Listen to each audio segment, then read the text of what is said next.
Hello बच्चों, आज हम पढ़ेंगे क्लास 7th की बुक बसंत, जिसका चैप्टर है मिठाई वाला। इसके लेखक हैं भगवती प्रसाद वाजपेयी जी।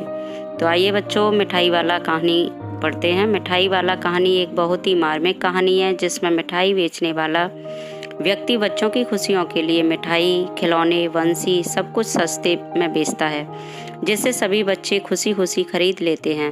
बच्चों के माता पिता मिठाई वाले के इतने सस्ते दाम पर मिठाई बेचने पर हैरान होते हैं। कई लोग तो कोसते भी हैं कि वह उनको लूटता है।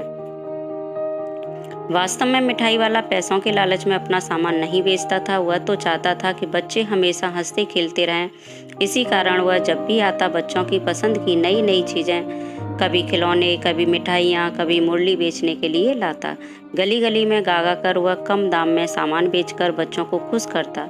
एक दिन विजय बाबू के बच्चे चुन्नू और मुन्नू खिलौने वाले से खिलौने लेकर आए तो उनकी माँ रोहिणी ने उनसे पूछा, कितने में लाए हो? तो मुन्नू ने बताया, 2 पैसे में। रोहिणी हैरान हो गई और सोचने लगी कि खिलौने वाला इतने बढ़िया खिलौने इतने कम दामों में क्यों बेच गया।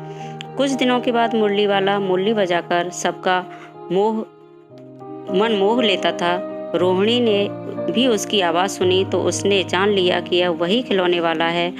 उसने अपने पति से मुरली खरीदने को कहा। विजय बाबू ने दाम पूछे तो मुरली वाले ने कहा कि वैसे तो 3 पैसे की बेचता हूँ, लेकिन आपको 2 पैसे में दे दूंगा।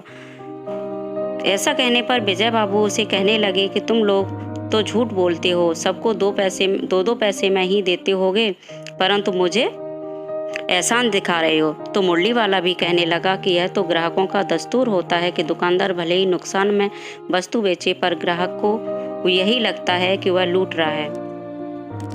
विजय बाबू ने 2 मुरलियां खरीद ली। ये सारी बातें सुनकर भी रोहिणी को न जाने क्यों मुरली वाले के प्रति सहानुभूति थी। मिठाई वाले का बच्चों को बहलाना 8 माह बीतने के बाद एक दिन फिर नगर भर में मधुर स्वर सुनाई पड़ा। मिठाई वाले को रोहिणी ने तुरंत पहचान लिया कि यह वही फेरी वाला है। उसने दादी से कहा, चुन्नू मुन्नू के लिए मिठाई लेनी है, उसे कमरे में बिठाओ। रोहिणी स्वयं चिक यानी पर्दे की ओट में बैठ गई और दादी ने उसे बिठा लिया।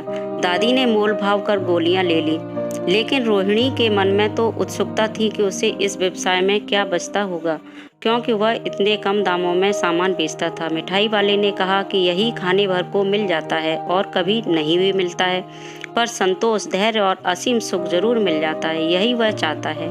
मिठाई वाले के जीवन के बारे में जानने की इच्छा रोहिणी को बढ़ती ही चली गई। उसने उसके घर परिवार के बारे में जानना चाहा। मिठाई वाला भावुक हो उठा। उसने गंभीरता से बताया कि मेरे भी बच्चे थे, सुंदर स्त्री थी, अच्छा व्यवसाय था, नौकर चाकर थे, लेकिन विधाता की लीला है कि सब समाप्त हो गया। बस उन्हीं बच्चों की खोज में निकला हूँ। इन्हीं बच्चों में उन्होंने भी कहीं जन्म लिया होगा। इन्हीं की खुशी से संतोष पा लेता हूँ। पैसों की कमी नहीं है, जो नहीं है उसे पाना चाहता हूँ। मिठाई वाला अपने बीते दिनों की याद करके भावुक हो उठा। इतने में चुन्नू मुन्नू माँ का आंचल पकड़कर माँ से मिठाई मांगने लगे। मिठाई वाले ने 2 पुड़ियाँ मिठाइयों से भरी और उन्हें पकड़ा दी। रोहिणी और दादी ने पैसे देने चाहे तो उसने कहा, आज ये पैसे न लूंगा। कहते हुए उसकी आंखें भर आईं। यह कहकर उसी प्रकार मीठी आवाज में बच्चों को बहलाने वाला मिठाई वाला कहकर आगे बढ़ गया। मुझे उम्मीद है कि बच्चों आप लोगों को ये कहानी समझ आ गई होगी और आपको ये वीडियो भी पसंद आया होगा। अगली वीडियो में हम आपका अगला चैप्टर लेकर आएंगे। धन्यवाद।